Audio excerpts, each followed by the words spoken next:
Hi everyone, today we're going to be doing a very quick pastel blue design for Easter, so stay tuned. On my nails I have on this Broadway brand. It doesn't have a polished name, but the polish number is number 19. And then I have on LA Colors in the color Treasure Island. And then over the blue nails I'm going to put on Orly matte top coat. It really didn't mattify it kind of at all, but I still used it and left it like it was.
Next I'm going in with IBD builder gel to stick on these gems that I got from Amazon.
The builder gel has a sticky layer on it after curing with the UV lamp, so I'm using alcohol to wipe that off. And you can use acetone also, but of course the acetone will eat away at your nail polish, so I just prefer to use alcohol.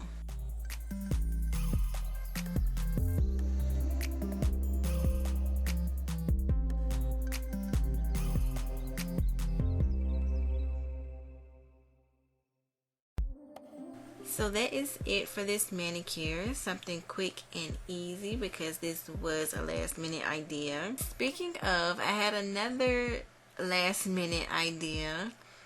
I think I'm ready for a face reveal, and I already have an idea on how I want to do it. So yeah, comment down below, let me know what you think of that. If you're interested in a face reveal, let me know what you think of this design. Please like, share, and comment. Well, yeah, like, share, comment, and subscribe, and I'll see you in the next video.